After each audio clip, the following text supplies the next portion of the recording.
जी मेरे जान, तो आज हमने बात करनी है मोमेंट ऑफ इनर्शिया का फर्स्ट लेक्चर हमारा, उसके ऊपर बात होगी। वालेकुम सलाम, बैठ जाएं। मेरा बेटा दरवाज़ा बंद कर दो मेरे बच्चे। सो moment of inertia circular motion में, या जिसे हम एंगुलर मोशन कहते हैं, इन दोनों में क्वांटिटीज़ का या लीनियर मोशन का एंगुलर मोशन के साथ क्या ताल्लुक आता है, हर दफ़ा हमें इन दोनों चीज़ों को आपस में रिलेट भी करना पड़ेगा। जब भी आप एक क्वांटिटी को एक्सप्लेन करोगे तो सबसे पहले आपको उस क्वांटिटी को लीनियर में भी बताना होगा कि लीनियर में हमने इनर्शिया को क्या पढ़ा।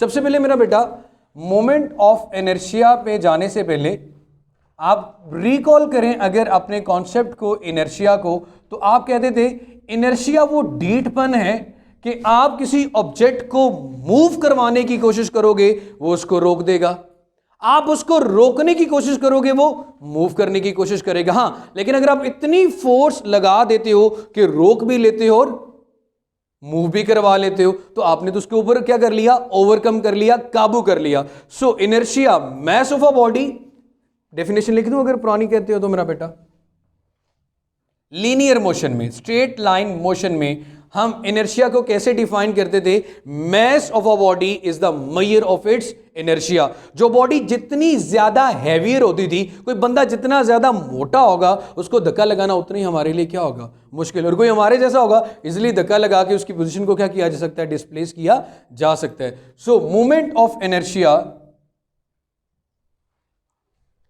is a quantitative measure of its mass।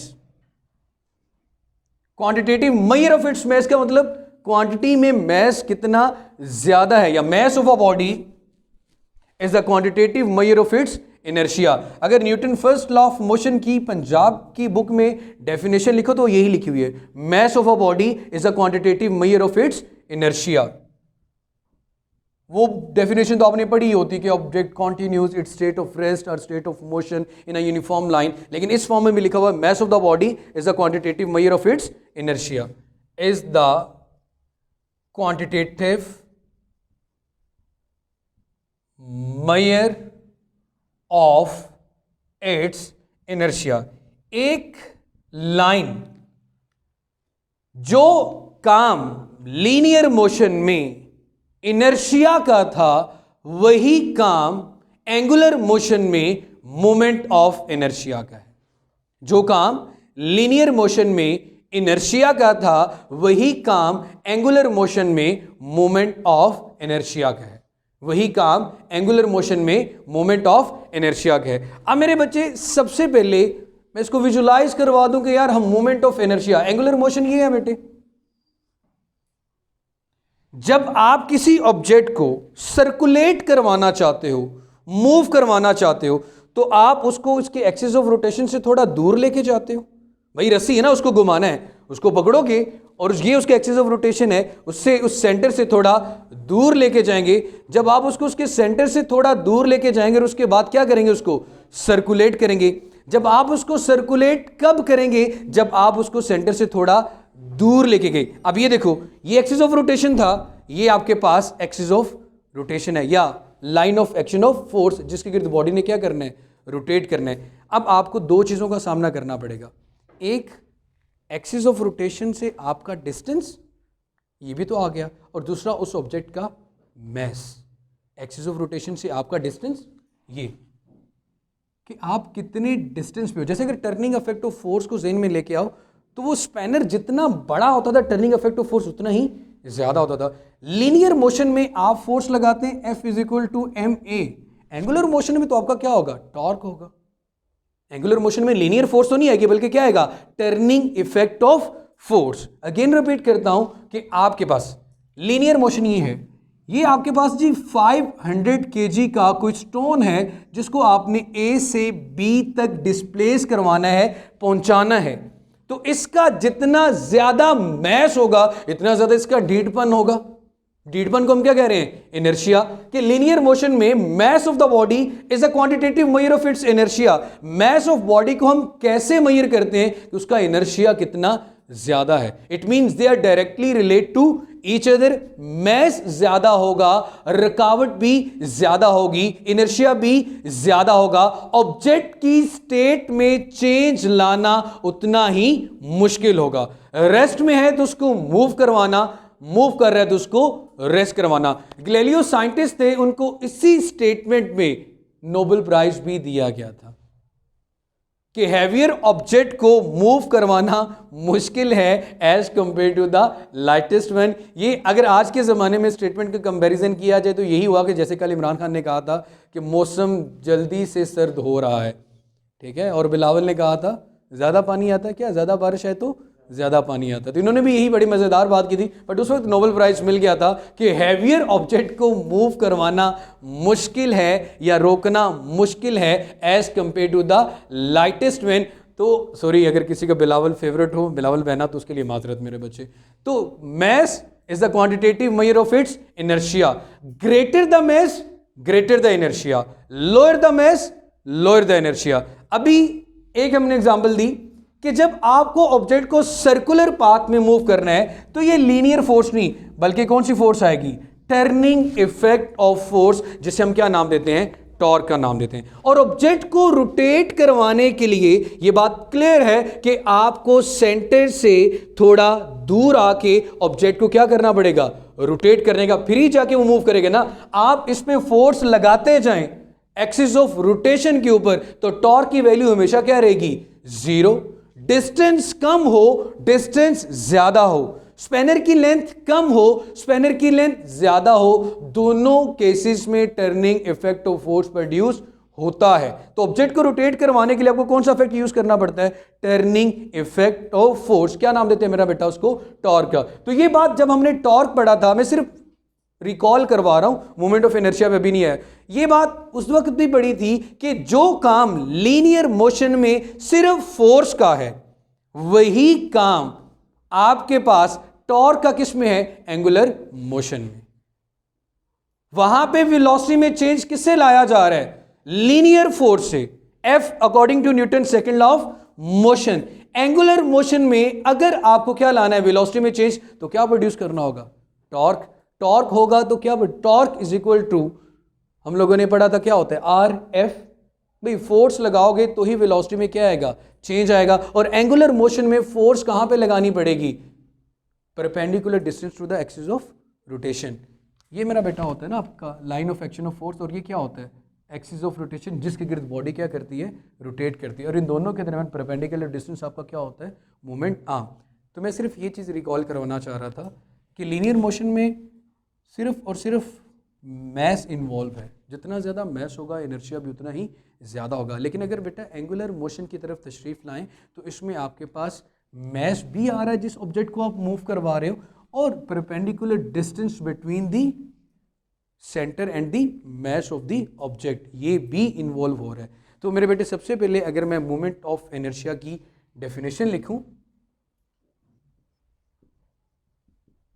Definition तो मेरा बेटा आप सबको पता, बड़े मल्टी टैलेंटेड लोग हैं आप। The measure of hindrance, the measure of hindrance, hindrance किसे कहते हैं, बड़ा मुश्किल वक्त आ गया भाई, रुकावट को क्या कहते हैं मेरा बेटा, रुकावट को। The measure of hindrance offered by a rigid body, offered by a rigid body, offered by a rigid body engaged a torque in angular motion, engaged a torque in angular motion, engaged a torque in angular motion। अब मेरे बेटे हम moment of inertia की बात कर रहे हैं, सिर्फ इनर्शिया की नहीं। तो मोमेंट ऑफ इनर्शिया जैसे ही आएगा, सबसे पहले तो मोशन कौन सी होगी मेरा बेटा, सर्कुलर, या जिसे हम क्या नाम दे रहे हैं, एंगुलर मोशन का। हमने क्या था, मेजर ऑफ हिंड्रेंस, वो रुकावट जो आप ऑफर कर रहे हैं एक रिजिड बॉडी जिसको आप किस में मूव करवा रहे हो, सर्कुलर पाथ में। अब जरी सी बात है, सर्कुलर पाथ में मूव करवाने के लिए आप उस पर टर्निंग इफेक्ट ऑफ फोर्स लगा रहे हो। आपके टर्निंग इफेक्ट ऑफ फोर्स के खिलाफ वो ऑब्जेक्ट जितना रेजिस्ट करेगा, जितनी रुकावट, जितनी ऑपोजिशन आपको ऑफर करेगा, उसको क्या नाम देंगे मेरा बेटा? मोमेंट ऑफ इनर्शिया का। क्या नाम देंगे मेरे बच्चे? मोमेंट ऑफ इनर्शिया का। मैथमेटिकल फॉर्म में इसका एक और डेफिनेशन भी लिखी जा सकती है कि अगर इसका मैं फॉर्मूला लिखूं तो वो होता है I is equal to M R square. I is equal to M R square. M is what? Mass of the object, and R is the distance. So product of mass and square of the perpendicular from the axis of rotation. Product of mass and square of perpendicular distance, square of perpendicular distance from axis of rotation. तो एक तो मेरा बेटा ये definition आ गई। जिस तरह momentum को आप डिफाइन करते हो ना, quantity of a motion possessed by a body due to its mass and velocity, फिर उसका फार्मूला से भी कर लेते होते हैं, the product of mass and velocity is also called momentum. Similarly हम इसके फार्मूला से भी इसको एक्सप्लेन कर सकते हैं कि मोमेंट ऑफ इनर्शिया। सो मेरे बेटे, मोमेंट ऑफ इनर्शिया का दूसरा नाम इसे मोमेंट ऑफ मास भी कहा जाता है। It is also known as moment of mass. अब मेरे बेटे, डेली लाइफ में क्लास में खड़े होते हुए आप इसकी दोनों एग्जाम्पल कैसे दे सकते हो कि मोमेंट ऑफ इनर्शिया, देखो डेफिनेटली मोमेंट ऑफ इनर्शिया हमेशा क्या होगा? ज्यादा होगा, क्योंकि इसमें सिर्फ मास के साथ साथ क्या इन्वॉल्व है? आर, तो दोनों की वैल्यू क्या हो जाएगी? ज्यादा। अब एग्जाम्पल क्या है? देखो बेटे, ये है मेरे पास डस्टर, इसको मैंने ऊपर से नीचे या नीचे से ऊपर लिफ्ट किया तो लीनियर मोशन आ गई, चाहे अपवर्ड मोशन हो चाहे हॉरिजॉन्टल मोशन हो, लीनियर मोशन आ गई। अब मुझे इसके मास की वजह से जिस रुकावट का सामना करना पड़ेगा उसको मेरे बेटे मैं क्या नाम दूंगा? मोमेंट ऑफ इनर्शिया का। क्या नाम दूंगा? मोमेंट ऑफ इनर्शिया, जो कि लीनियर मोशन में हम पढ़ते आ रहे हैं। हम बात करने लगे हैं मोमेंट ऑफ इनर्शिया की। ये तो आपके पास सिर्फ इनर्शिया आ गया, हमें किसकी बात करनी है? Moment of inertia. आप किसी हाथ को स्ट्रेच करें, मैंने कहा था एक्सिस ऑफ रोटेशन से ऑब्जेक्ट को दूर लेके जाओगे किसी परपेंडिकुलर डिस्टेंस पे और फिर उसको मूव करवाओगे तो वो कौन सी मोशन होगी? Angular motion. ऐसे ही करना पड़ेगा बेटा। ये परपेंडिकुलर डिस्टेंस आ गया। अब आपको जब ऑब्जेक्ट को मूव करवाना होगा, आप अपने हाथ से किसी भी चीज़ को इसको लिफ्ट कीजिएगा, ऊपर या नीचे मूव करवाइएगा, आपको ज़्यादा फोर्स लगानी पड़ेगी। या इसको हाथ को स्ट्रेच करते हुए आप मूव करवाएं तो आपका हाथ थोड़ी देर तक दर्द भी करना शुरू कर देगा एज कंपेयर टू दिस। इसका मतलब क्या हुआ? आर बी इंक्लूड हो गया किसके साथ? मैस के साथ। सिर्फ लीनियर मोशन में मुझे किस रुकावट का सामना करना पड़ रहा था? एम का। लेकिन एंगुलर मोशन में किसका रुकावट का सामना करना पड़ रहा है? मैस का भी, और एक्सिस ऑफ रोटेशन और उस मैस के दरमियान डिस्टेंस का भी। सो डेफिनेटली फिर जो हिंड्रेंस होगी, जो रुकावट होगी in case of movement of inertia as compare to the linear motion या इनर्शिया, वो हमेशा क्या होगी मेरा बेटा? ज्यादा होगी। सो कल भी, इससे पहले भी मैंने ये बात बता दी, कल जो नेशनल एमडी कैट मेरा पुत्र हुआ है, इससे पहले कल आप लोगों ने प्रीवियस टॉपिक पढ़ा था सेंट्रीपिटल फोर्स का फॉर्मूला बेटा क्या आया था हमारे पास? mv² divided by R. mv² divided by R. Question ये पूछा गया था कि अगर टेंजेंशियल वेलोसिटी, ये होती है मेरा बेटा लीनियर वेलोसिटी को टेंजेंशियल कहते हैं, अगर इसको डबल कर दिया जाए, v की जगह पे 2v कर दिया जाए, तो सेंट्रीपिटल फोर्स क्या होगी बेटा? डेफिनेटली ये आपके पास क्या आ जाएगी? 4 टाइम्स। तो ये एमसीक्यूज यहां से पूछा गया था मेरा बेटा।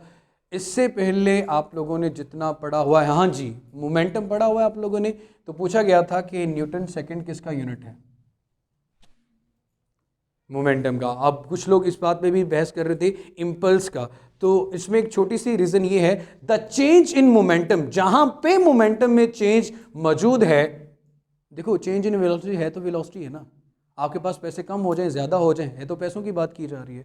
मोमेंटम कम हो जाए ज़्यादा हो जाए, बात किसकी जा रही है? मोमेंटम की। तो ये वाला एमसीक्यूज भी नेशनल एमडी कैट की जीनत कल बना हुआ था। एक तो ये हो गया। कल मैंने इसकी की भी अपलोड की थी, बहुत बहुत आसान एमसीक्यूज़ थे। मैं अगर एक दफ़ा ये अपनी तावीज़ों में से देख लूँ कि कौन कौन से वाले थे, ताकि मैं जहाँ तक आप लोगों ने पढ़ लिया हुआ है। फिर एक एमसीक्यूज़ जो कि बिल्कुल, हाँ जी, अभी डिस्कस किया था, ऐसा केस बताएं कि डिस्प्लेसमेंट ज़ीरो हो और डिस्टेंस ज़ीरो ना हो। सबको पता है कि सर्कुलर पाथ में अगर ऑब्जेक्ट ए से अपनी जर्नी स्टार्ट करता है और दोबारा फिर ए पे आ जाता है, it mean there is no change in position. Physics कहती है अगर पोजीशन में चेंज नहीं ना आया तो किसी किस्म का कोई डिस्प्लेसमेंट नहीं है, और अगर पोजीशन में चेंज है तो डिस्प्लेसमेंट है, अदरवाइज डिस्प्लेसमेंट नहीं है। तो एक तो ये आया हुआ था, और कौन सा था यार, हाँ जी 1 रेडियन वाला आपने क्या पढ़ा हुआ था, डिग्री में किसके को लाता है 57.3 डिग्री। ये भी एमडी कैट का था। अब ये बता दो कि अभी तक आपने 1 2 3 4 टोटल 40 एमसीक्यूज होते हैं आपके पास फिजिक्स में नेशनल एमडी कैट के अंदर, 4 ही आगे। इनमें से बता कोई कैसे एमसीक्यूज जिसमें आपको वो डेप्थ में जाके सोचना पड़ा कि क्या करना होगा। मेरे बेटे मसला पता ही क्या है, सीधी और साफ सुथरी बात यह है कि जितनी भी एकेडमीज, स्पेशली जो भी आप नाम ले लो किसी भी, तो हर बंदे ने अपनी दुकान चलानी होती है। मैं हमेशा एक बात करता हूं कि अगर आपका कॉन्सेप्ट इशू नहीं है तो नेशनल एमडी कैट हो, ईटा हो, कुछ भी हो, मुश्किल नहीं होता। हमें मुश्किल क्या चीज़ लगती है, हमें मुश्किल लगती है वे यार वो किप्स वाली बुक में ये एमसीक्यूज लिखा होता, ये कैसे होगा। मतलब जो चीज़ औकात से बाहर होती है हमें हमेशा वही मुश्किल लगती है। इसका मतलब ये नहीं कि वही आपके पेपर में आ जाएगा। मेरे बेटे अगर आपके कॉन्सेप्ट ठीक है ना, तो मेरा नहीं ख्याल, आप किसी भी अपने बड़े भाई बहन से जिन्होंने कल एमडी कैट दिया उनसे पूछेगा कि फिजिक्स में कोई ऐसी चीज़ जिसने बार बार तंग किया हो। इसी तरह हम पढ़ेंगे कि लॉन्गिट्यूडनल वेव्स के बारे में पढ़ा होगा आप लोगों ने, नहीं पढ़ा तो पढ़ लेंगे कि लॉन्गिट्यूडनल वेव्स ऐसी हैं जिनको पोलराइज नहीं किया जा सकता, वो 1 डायमेंशनल होती हैं, ठीक है। इसके बाद एक क्वेश्चन था कि अगर टेम्परेचर को बढ़ा दिया जाए, आप सब ने 10th क्लास केपी के वाले स्पेशल 10th क्लास में टेम्परेचर के साथ एक रिलेशन ज़रूर पढ़ा था आपने, 331 + 0.6 T 10th क्लास का सेकंड चैप्टर है, उसमें एमसीक्यूज था। उन्होंने ये कहा हुआ है कि अगर टेम्परेचर 22 डिग्री सेल्सियस हो, उस इक्वेशन में आप क्या करोगे मेरा बेटा, टी की जगह पे ये वैल्यू पुट करोगे तो स्पीड ऑफ द साउंड का फार्मूला आ जाएगा, आंसर आ जाएगा। ये एमसीक्यूज भी आया हुआ था। उसके बाद मेरे बेटे एक डॉपलर इफेक्ट पढ़ेंगे हम चैप्टर नंबर 8 में जाके कि जी स्पीड ऑफ द गैलेक्सीज या स्टार्स को कैलकुलेट करने के लिए कौन सा फिनोमेना इस्तेमाल हो रहा है, बीट्स, इंटरफेरेंस, ब्ला ब्ला, और लास्ट पे लिखा हुआ है। और एमसीक्यूज के ऑप्शन किस तरह थे, 1, 1.5, 2, 2.5। इसी तरह रिपल टैंक के बारे में क्वेश्चन आया हुआ था। ये फार्मूला तो मेरे ख्याल में बच्चों को भी आता होगा, V = F लैम्डा। फ्रीक्वेंसी और वेवलेंथ गिवन हो तो क्या कैलकुलेट कर सकते हैं स्पीड ऑफ द साउंड। ये भी एमडी कैट में आया हुआ था। देखो कितने मुश्किल सवाल पूछे हुए उन्होंने। क्या, हाँ 15 डिग्री क्यों, बहुत से लोग उसमें 30 क्यों कर रहे थे, मतलब साइन 31/2 होता है, ये बात मैं मानता हूं, लेकिन मेरे बेटा वहां पर तो साइन 2 थीटा है, तो एंगल पूछा गया थीटा, थीटा वहां पे 15 होगा तो 2 थीटा क्या बन जाएगा आपके पास 30 डिग्री। तो 30 डिग्री पे क्या आ जाएगी, मैक्सिमम रेंज का हाफ आ जाएगी। प्रोजेक्टाइल मोशन से रेलिवेंट ये था, मैं वही देख रहा हूँ मेरे पास सारी हैं। इसी तरह मेरा बेटा काइनेटिक एनर्जी, ओह काइनेटिक एनर्जी 1/2 mv² होती है। इसको आप हाफ करोगे, v को अगर हाफ कर दोगे तो काइनेटिक एनर्जी क्या हो जाएगी 1/4। बस ये भी पूछा हुआ था। और कौन सी ऐसी फोर्स है जो अभी last time chapter number 4 discuss किया था ना, हमने कुछ पढ़ी थी कंजर्वेटिव फोर्सेस और non conservative force. Non conservative force कौन सी होती बेटा, फ्रिक्शनल फोर्स। यही एमसीक्यूज था, ये भी आया हुआ था। तो आप यहां से देख लो कि अभी तक आपने जितना पढ़ा हुआ है उसमें से भी 30 में से 15 से अबव एमसीक्यूज तो आप लोगों के इन्हीं चैप्टर्स में से हो जाते हैं। बाकी खैर इंशाल्लाह आहिस्ता आहिस्ता आहिस्ता आहिस्ता जब सारी चीज़ें होती जाएंगी तो वहाँ एक चीज़ याद होगी आपको, 10th क्लास में थी, 1 किलोवाट आवर किसकी को लाता है 3.6 10⁻⁶ जाउल। ये भी एमसीक्यूज था। ठीक है मेरा बेटा, विश यू गुड लक, अल्लाह ताला आपको कामयाब करे। इंशाल्लाह कल बात करेंगे मोमेंट ऑफ इनर्शिया की डेरिवेशन की। तब तक अपना ख्याल रखें, अल्लाह हाफिज़।